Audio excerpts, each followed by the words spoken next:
Hi everyone. It's another beautiful day again, and still out on my back porch, and I hope that you're enjoying the weather that God's given us this week. Well, I want to continue on in our looking at Ephesians chapter 1. Yesterday we talked about verse 3, about how we are united with Christ as a husband is united with his wife, or a bolt united with the nut to make them something that is better together than they are separate. And today I want to continue on and look at verse 4 of chapter 1.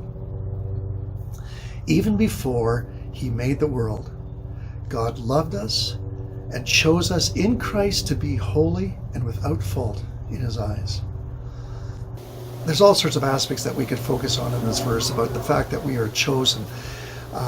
But I want to focus on the last few words of the verse where it says that we are seen as being holy and without fault in God's eyes. To be holy is to be set apart, to be without fault. Some people would say to be holy is to live perfectly. Well, I don't know about you, but I know that I cannot be someone who lives perfectly. Each and every day I find out that I fail by a huge margin. But God loved us, and because of Christ, he sees us as being not only holy, but also without fault in his eyes. It's kind of like a parent who, no matter what a child has done, no matter how they have grieved their parents over the choices that they made, when that child turns around and says, "I'm sorry," the parent looks upon them as if they have never sinned, as if nothing had ever gone wrong. They love them with a love because of who they are. They are without fault in the parent's eyes. Certainly we know that they're not perfect. Certainly we know that they will again fail and fall.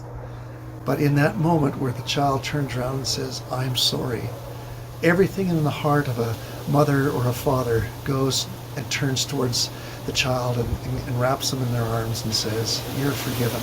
I see you as never having done that." And that's the way God sees us. We all will fail, and there will be times where we'll have to come to him and say, "I am sorry." But when we do that, he constantly wraps his arms around us and he looks upon us as if we are completely holy, without fault in his eyes. What an encouragement to live by. What an encouragement to pass on to those who sin against us, that we might forgive them and look upon them as if they didn't have a fault either. God bless you, church. I hope you're enjoying these days.